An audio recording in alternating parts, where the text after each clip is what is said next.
We're delighted to see you again here in Jerusalem.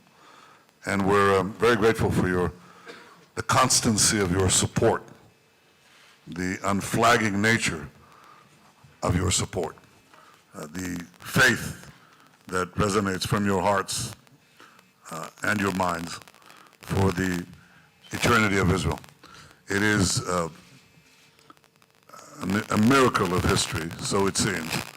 I've just read a biography of Herzl, and the more I read into it, the more I see how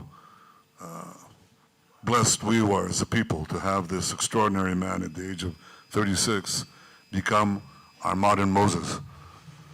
The original Moses saw a Hebrew slave being beaten by an Egyptian, and he had to stand up and get his people away from bondage to secure their future. Herzl saw a Jew being beaten by false allegations in a French court, and he stood up and he said there must be an exodus to secure the future of our people. He said, if this is happening in France, the custodian of Western civilization, of liberté, égalité, fraternité, then much worse will happen. He foresaw what would happen. He wrote at least 30 times of an impending catastrophe. And he said that the Jews have to form their own sovereignty in their own land in order to be able to secure their place among the nations. In this he was quoting,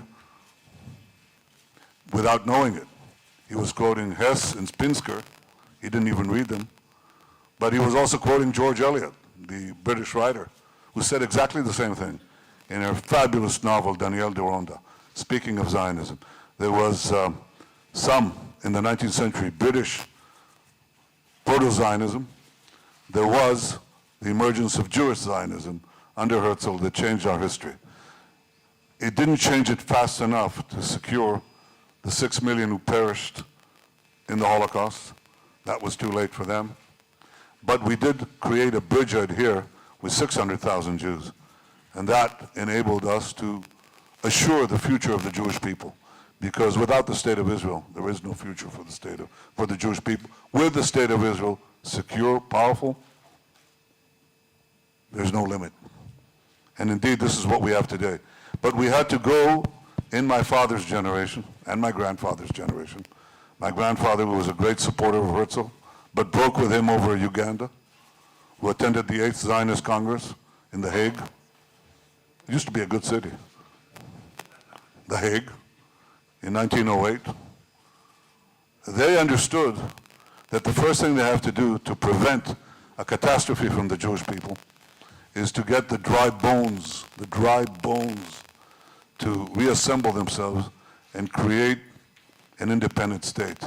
You speak Hebrew, my friends, you do. How do you say bones in Hebrew? Atzamot. Me'atzamot la'atzmaut. That was the first unbelievable task, to collect the dry bones of our people and create an independent state for them. That was hard. That was the critical passage point. But there was another passage point, and it's this. You cannot survive without having a state. But the state cannot survive without being strong. Because in our part of the world, and indeed in most parts of the world, the weak don't survive. Only the strong survive. So it's been my mission from the time that I was a young man in the army, in our special unit, Sayeret Matkal, as a soldier and officer, and then throughout my public life, to ensure the strength of Israel, to ensure that Israel has the power to defend itself by itself against any enemy, and to give it also the economic power by releasing the genius of our people, our creativity, our capabilities that are second to none. You know, remember the joke? How do you make a small fortune in Israel? You begin with a big fortune. Remember that? Turned around, isn't it? It's turned around because we turned the economy around. We took a Histadrut socialist economy and we made it into one of the most vibrant free economies on earth. And Israel is a global power, a global cyber power, a global technological power, a global water power, global agricultural power, and in many areas, number one in the world. That came about because of the conception that is different. It is not the conception that we should be accepted because we genuflect, because we're weak, have pity on us. It's a principle that says, accept us because it's good for you, because we're strong, because you can benefit from partnership with us. This is a radical new conception in many ways in the way that Israel's policy was run. Hitherto, it was said that the only way that we could be accepted by our neighbors is that if we give up land for peace. That was tried. We gave up land. Did we get peace? No. We got terror. And I'm talking about land that was given to enemies that are still sworn to our destruction. I had a different idea. The different idea I had was that we have to, in fact, ensure that we are so strong that we could never be, it would never be contemplated that we would be able to be pushed out of here.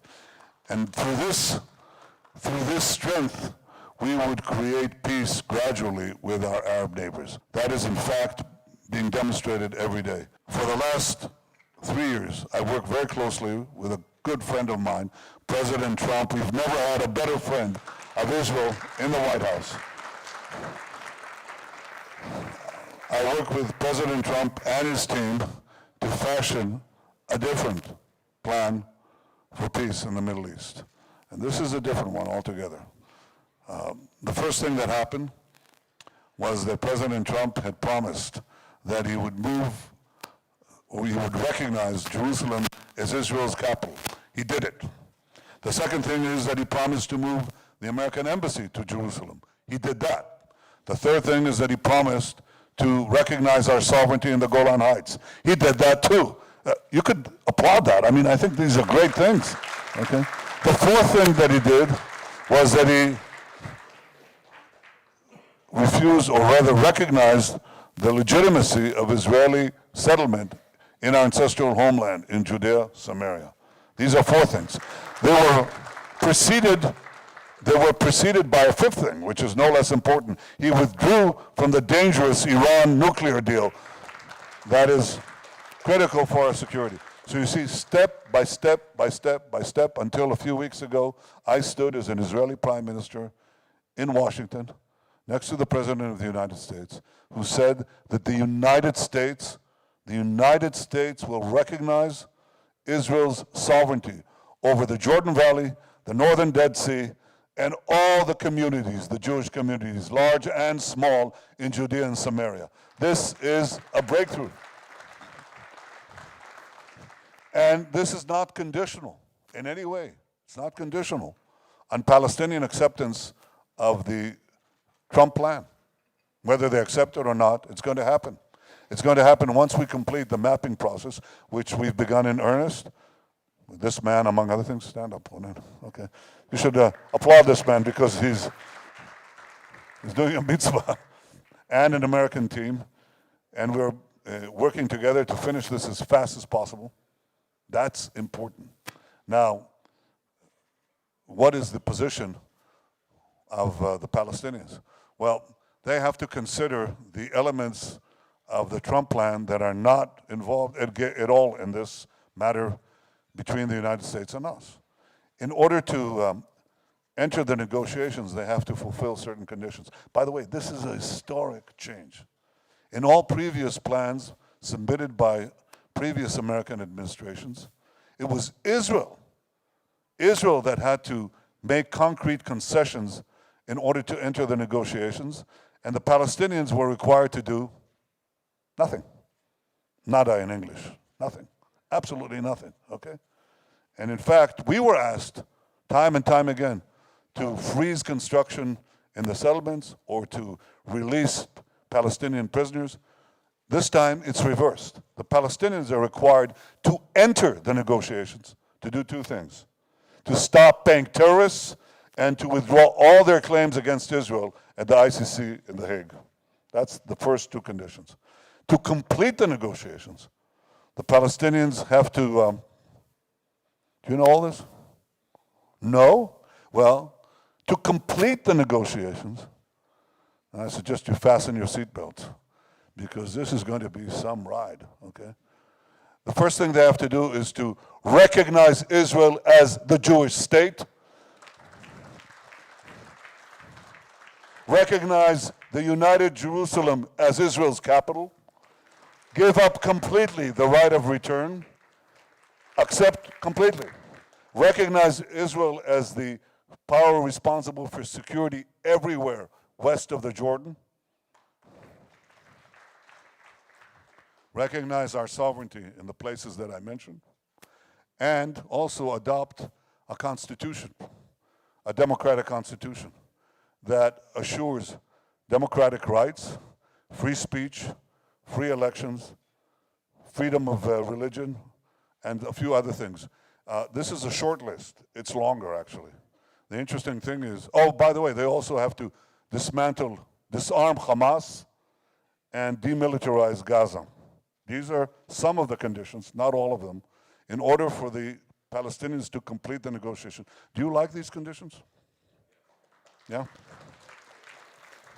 Now, who's to say that they fulfill these conditions? Two powers, the United States and Israel. So I think this is a radical departure from everything we've seen in the past. This is a plan that is realistic. It doesn't seek to take us back to the indefensible 67 lines. It doesn't seek to take us back to the impossible 47 lines. It doesn't seek to take us back, as the Palestinians seek, to the pre-1917 lines. That is, they want to nullify the Balfour Declarations.